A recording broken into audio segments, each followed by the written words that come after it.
Hola a todos y una vez más muchas gracias por estar ahí. Sabemos bien que educar a nuestros hijos requiere, además de mucha paciencia, de toda una serie de competencias personales, algunas de las cuales vamos a ir adquiriendo casi a la par que nuestros hijos crecen. Por ello, todas las herramientas que tengamos a nuestra disposición serán bienvenidas para afianzar nuestro estilo educativo y adelantarnos a posibles situaciones y escenarios en las etapas posteriores del desarrollo de nuestros hijos. Hoy hemos invitado a Bárbara Tobar, psicóloga y especialista en la intervención de la ansiedad y el estrés. Recientemente ha publicado su libro Adolescencia, en el que nos ofrece pautas muy concretas para entender y manejar a nuestros hijos adolescentes.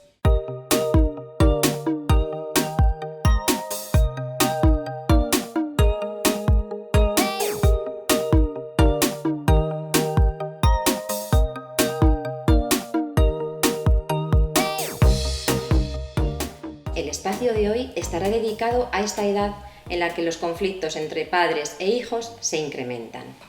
Buenas tardes, Bárbara. Hola, Muchas gracias por estar aquí con nosotros y compartir tu valiosa experiencia. Muchas gracias por invitarme. Como sabéis, este es un espacio, es una gran comunidad de aprendizaje que está abierto a que todos los padres nos podéis plantear vuestras dudas e inquietudes con respecto a la educación de vuestros hijos. En este sentido, hemos recibido numerosas preguntas de familias preocupadas por las conductas de sus hijos adolescentes. María nos plantea la siguiente cuestión. Tengo un hijo adolescente de 15 años que pasa excesivas horas en el ordenador jugando en línea con amigos y me preocupa que, en ocasiones, prefiera pasar la tarde ante el ordenador antes que dar una vuelta con sus amigos. ¿Cómo va a afectar esto en sus relaciones sociales futuras? ¿Qué consecuencias consideras que puede tener? A ver, el tema de la preocupación con respecto al uso que se hace de la Play o de cualquier videoconsola, yo creo que es un tema bastante común en los padres de chavales adolescentes y preadolescentes, ¿no? Hay dos formas de educar a nuestros hijos, hay dos líneas de actuación, la de la contención y la de la educación. Y a veces confundimos una por otra. La parte de la contención es cuando vemos que realmente nuestros hijos tienen un hábito que les puede estar haciendo un daño real a su desarrollo o está afectando de una forma significativa a sus relaciones sociales o incluso a su desempeño académico. Como padres tenemos que aprender también a protegerles y a poner límites y a poner normas y a poner una estructura y unos horarios para que ellos puedan también reorganizar y equilibrar su tiempo de ocio, no solamente en la consola, sino también en otro tipo de actividades, ¿no? Al aire libre o con amigos. Pero también hay una parte muy importante que no se limita solo a la contención, porque mi experiencia muchas veces en consulta es que los papás se limitan mucho a la contención, a poner límites, castigos, ¿no? Normas, pero no hay a la par una educación. Y la educación es qué está pasando para que mi hijo quizás no sepa autocontrolarse, qué está pasando para que a lo mejor pueda haber un rasgo impulsivo, puede haber una evitación de las propias relaciones sociales porque no se sienta del todo cómodo, puede haber simplemente una falta de esfuerzo, de motivación hacia encontrar hobbies variados o distintos. Y detectar esas causas que pueden estar llevando a un niño a encerrarse mucho en las consolas es lo más importante para que nosotros como padres nos preocupemos de desarrollar esas habilidades y de esa manera ayudarle a mantener el equilibrio. Pasamos a una pregunta más de otra mamá. En este caso, Rocío, que también tiene un hijo de 15 años y que nos comenta lo siguiente.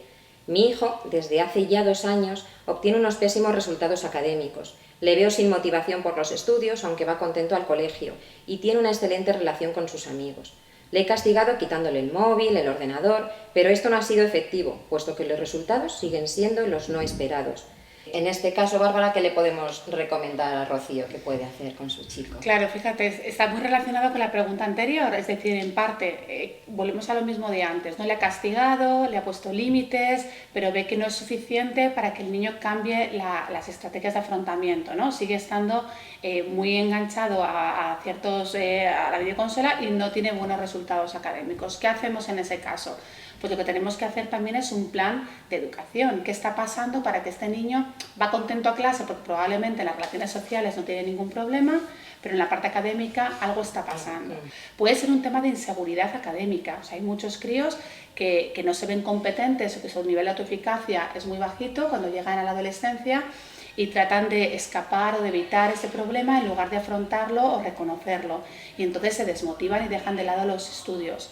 Puede haber un problema simplemente de maduración en cuanto a que el esfuerzo, que probablemente en ese caso no se vería reflejado únicamente en el tema académico, se vería también reflejado respecto a la asunción de otras responsabilidades en casa, etcétera, pues no tiene la madurez para saber esforzarse o motivarse adecuadamente. Puede haber simplemente un conflicto vital en ese niño, en las relaciones personales o de pareja, afectiva, que le tiene disperso o preocupado. Entonces, de nuevo, aquí una vez más es muy importante el cómo llegamos a conocer las causas que pueden estar afectando al rendimiento. Pero el rendimiento académico, yo tengo la experiencia muchas veces entre papás que siempre lo atribuyen, cuando hay un bajo rendimiento académico, a que es perezoso, a que es un vago. Es el menor de las ocasiones suele ocurrir esto. O sea, el resultado académico, el rendimiento académico es un reflejo del equilibrio emocional, social y psicológico de un adolescente. Y cuando empieza a reflejarse un problema ahí, es que hay algo que o bien un profesional o bien los padres tienen que bucear para encontrar qué está pasando y por qué está sucediendo. Es verdad, Bárbara, que hoy se habla mucho también del salto generacional que hay entre los que somos papás ahora de hijos adolescentes y esta nueva generación llamada generación Z.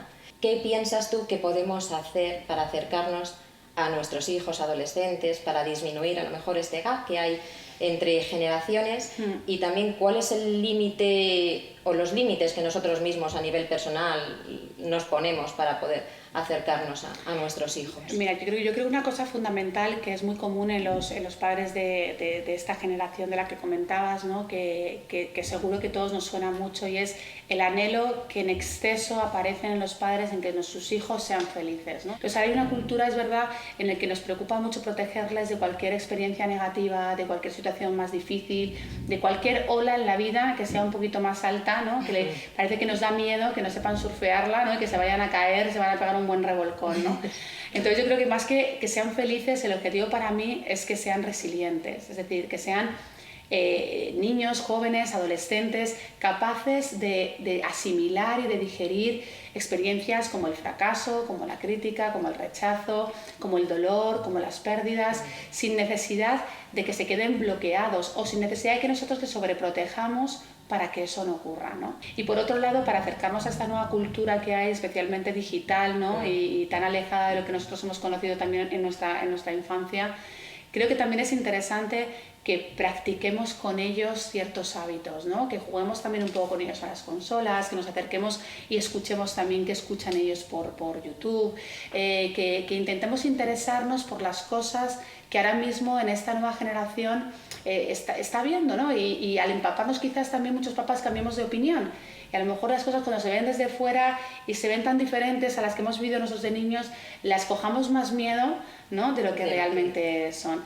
Hablábamos antes de las videoconsolas y hay muchísimos estudios, por ejemplo, donde se ve el efecto o el impacto que está teniendo sobre el desarrollo de nuestros hijos el uso de este tipo de juegos, ¿no?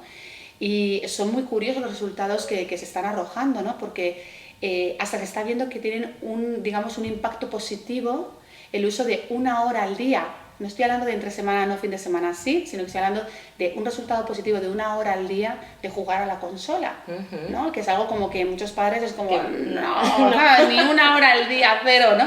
Bueno, eso es una elección y por supuesto es respetable, ¿no? Pero que fisiológicamente, neurológicamente, psicológicamente tiene un impacto positivo, ¿no? El problema, como siempre, está en la medida, en el término de equilibrio, y que es verdad que el sobreabuso puede conllevar a consecuencias muy nefastas también, ¿no? Pero yo creo que demonizar y pasar de blancos a negros todo o nada en todo lo que es nuevo en esta generación tampoco nos ayuda a acercarnos a conocerlo mucho mejor para poder prevenir y protegerlos mejor. Muy bien, Bárbara, pues muchísimas gracias. Un placer. Muchísimas gracias por tus valiosos consejos y muchas gracias a todos vosotros por seguirnos y nos vemos en el siguiente newsletter.